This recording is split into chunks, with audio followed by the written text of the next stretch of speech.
So that Tibetan guy is now a white woman, right? Yeah. Yes. And nobody on the internet is upset about that at all whatsoever. Yeah. No, I did see a few. just a few. Just a few. Yeah, well, think about what would happen if, well, it just depends on which character it is, you know what I mean? Like what you talked about, I mentioned that I think that it would be amazing to see Idris Elba play Batman, and people would go nuts if they cast something like that, you know what I mean? But Well, here's the thing. Okay, you have a lot of people pissed off about Tilda Swinton, a white woman playing the ancient one, who is an Asian man, and they're pissed off about that, right? But at the same time, Chiwetel Ejiofor is playing a white guy. yeah, nobody cares. And nobody cares. So, I mean, you see the double standard that's going on here. Here's what I think about that, though. And I do think to a certain degree it's a double standard. And I'm going to try not to get super political about this or anything like that. But the way that I look at it is it's similar to my feelings about, say, like the Black Lives Matter movement. There are people that'll say, why would you just single out one group of people? Their lives matter. Doesn't everybody's life matter? Yeah, everybody's lives matter equally. Like I'm never going to question that. All of our lives are equal 100%. No doubt about it. But the thing is, there's only, one group of people whose lives are being devalued on a regular basis. So it makes sense that they're going to stand up and say, hey, just a second, guys, just wanted to remind you, our lives matter too, right?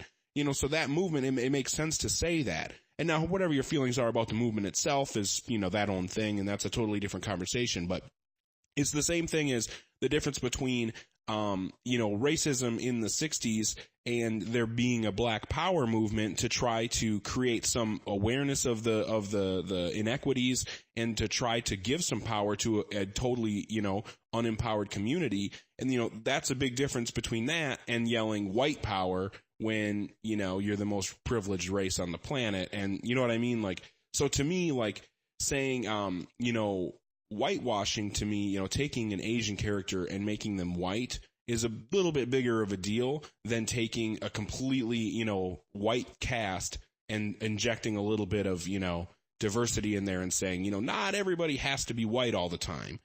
So I think that there's a little bit of a difference between those two different things. Yeah, I agree with that. I have nothing to say on that. That's mic drop. I mean, yeah. That's where I'm at on all of that stuff. Ditto.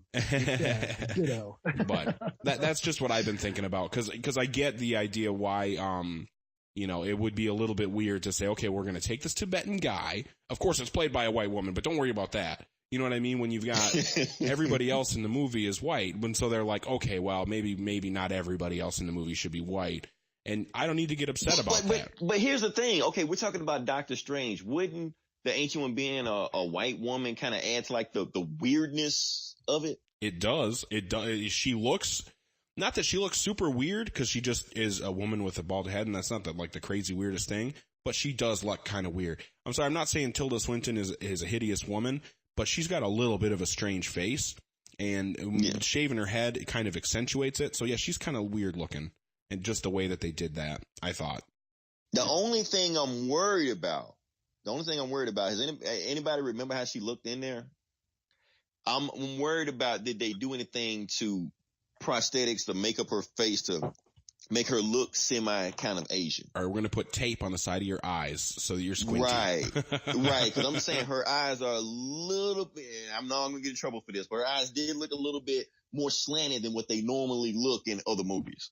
Yeah, I wasn't paying that close of attention to her because I was more focused on the Inception style. I thought she was pretty recognizable. No, I was like, no, that chick is white. That's a bald white chick. That was definitely like a bald I don't white have woman. any concrete proof on it. I might just be imagining anything like that. They might just look like Tilda Swinton, I'm just trying to make sure they didn't do any, basically what we call yellow face. They got black face, yellow face, anything like that. So.